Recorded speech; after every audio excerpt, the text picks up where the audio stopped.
As we watch on in amazement while the West, led of course by the United States, wages economic warfare against Russia for their actions against Ukraine, I want to provide a different side of the story that you most likely aren't receiving from mainstream media and therefore anyone else for that matter.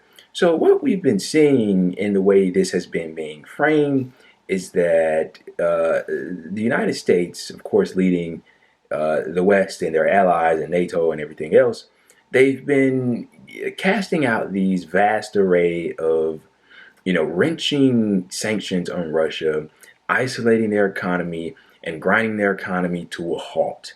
And Russia is so hurt by this, and there's nothing that they can do, and all the rest of it. The typical arguments from Western media.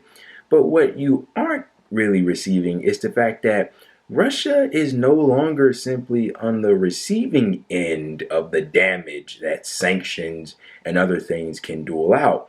Oh no, Russia has gotten on the offensive. And not only are they now receiving the pain, but they've decided that since they are on the receiving end of so much, they don't really want to be that anymore, and they're going to dish out some of it themselves. And so what I want to do is I want to try to outline and, from my own perspective in a couple of ways, using this from multipolarista.com. This is from Leo Rowley. He outlines something very particular about a decision that was made by the Russian regime, particularly Vladimir Putin, and that is they are demanding Europe pay in rubles for their gas that they give to Europe. And this is an amazing decision, and I'll try to outline why, of course, with the help of this report by Mr. Leo Rowley. So Russia announced on March 23rd that going forward, it will only accept rubles as payment for natural gas contracts with what it calls unfriendly countries. That is to say, nations that have imposed sanctions on Moscow. This is a very important geopolitical development that could have big repercussions for the global economy. Russia supplies nearly 40% of European Union's natural gas. This is used to heat homes and power the European grid. It is a cheap energy source that keeps costs down for European companies.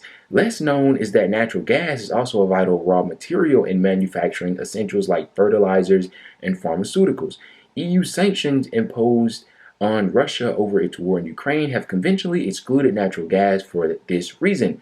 Despite the Western bravado around further ratcheting up sanctions, there is no feasible way for the EU to sever its own gas supply and avoid triggering complete pandemonium in European markets. Even were the United States and other countries to swoop in frantically to attempt to make up the shortfall, Europe's infrastructure for alternative energy sources like liquefied natural gas is not yet built. Developing it could take years. The EU could proceed to sanction Russia gas anyway and limp its way through the spring and summer, but by the fall, it could face a cold winter with severe fuel rationing not seen since World War II. In short, Europe needs Russian gas for the foreseeable future, but buying that energy in rubles would directly cut against the Western strategy to use economic warfare to devalue the Russian currency. Given that the EU sanctions placed it squarely atop Russia's unfriendly list, it is now confronted with procuring rubles to purchase Russian gas. But how? The European Union has four main options. Number one, exchange gold for rubles. Number two, barter goods for Russian gas. Number three, trade euros for rubles on the foreign exchange market. Number four, buy rubles from Russia's central bank with euros or dollars. And he outlines that each of these has consequences. The first one, gold, is basically sanctions proof and thus not a form of payment the West wants to use. Gold is also an unsustainable means of payment. It would also deplete EU reserves, and I won't go through and read the rest of them. But it also says that if Russia refuses payment in euros and US dollars, unfriendly countries will be forced to first purchase an intermediary currency like the Chinese yuan. This prospect of being forced into purchasing yuan is something the West has been anticipating but has little remaining leverage to prevent. This is why the United States and NATO have been resorting to gunboat diplomacy toward Beijing, threatening to impose sanctions on China for helping Russia skirt the West's unilateral coercive method. This bifurcation of the world into a with us or against us showdown is likely setting the stage for renewed sanctions on China. All right, so I'm not going to read that entire thing. It does get quite lengthy, but hopefully you get the idea. And although this video will mostly be centered around this issue here, but the Russians have also made numerous other moves, such as you may have heard recently, they've been flirting with the idea, here we go now, of nationalizing Western companies that have set up shop in Russia. Wow. Wow. They're also throwing out threats such as, we'll just turn the lights off in Europe. They can quite literally do that. I mean, these are things that you're not hearing in the Western media, in the Western press. I mean, it would seem as though, figuratively speaking, of course, like Russia has the EU by the balls in the sense of how hard they can fuck them over with the different ways they can utilize in order to do so. And it's amazing here. And I've been watching different commentary on this, and I've been seeing some people refer to places like Europe, Germany, countries in Europe as vassal states for the U.S. And that's kind of what you're seeing here. And I was watching Joe Biden speak, and he was talking beside a European leader. I can't think of her name, but she was standing right beside him, and he was saying basically, "Oh yes, the decisions that we're making, they're gonna hurt Europe. They're gonna hurt the European people. They're gonna cause food shortages and other things, but that's okay. I'm willing to make that sacrifice." And the European leader, whoever that woman was that was standing there, just stood there and nodded along. And that's what other European leaders are doing. But I would have to think, any reasonable person would have to think that behind the scenes, they're probably going batshit crazy right now. I mean, they have to. This is insane. The Russians, Vladimir Putin is threatening to hurt the EU in ways that they won't be able to bear. Do you know what would happen if they would have to resort to not getting that 40% from Russia that they currently receive? Chaos would occur. It would be absolute chaos.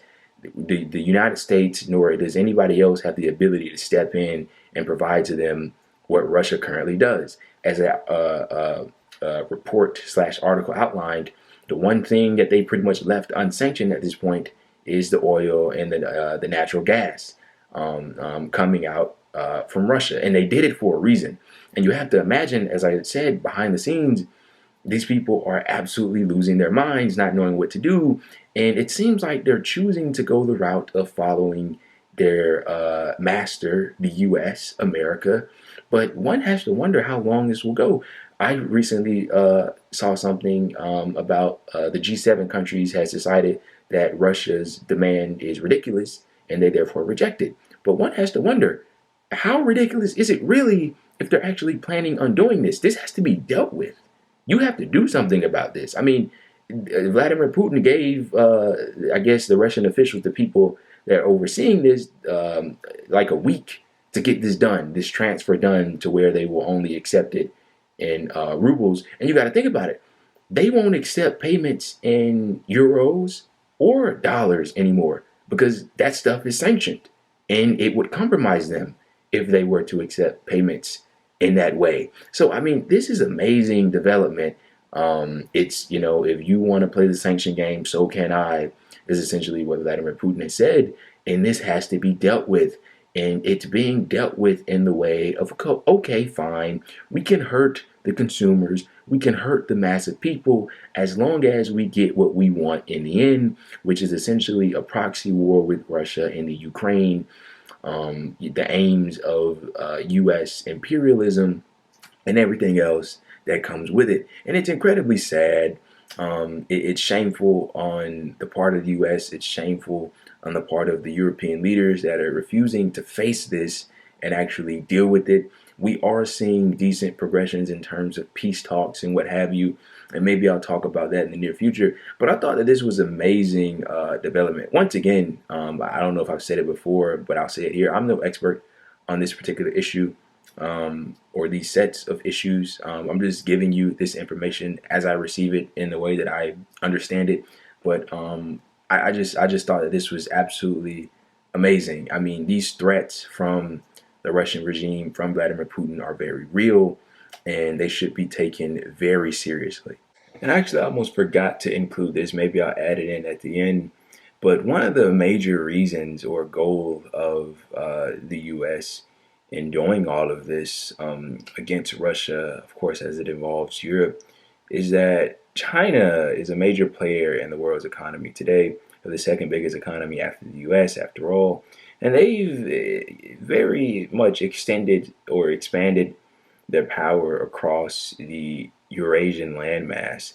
And one of the things the U.S. would like to do to counter that is to try to stop it or halt it, slow it down, because China and as a result Russia is breaking U.S. global power slash hegemony, and things are becoming much more flexible their way as a result of that. And so getting the EU to rely on the US, which is what the US wants, instead of on Russia, would, of course, weaken the power of what the US dictate to be their enemies as a result. But I got bad news, man. The US won't be able to accommodate for Europe what Russia is currently doing for it. And I mean, it just spells out a very grim future, but I guess we'll monitor it and see where it goes from here.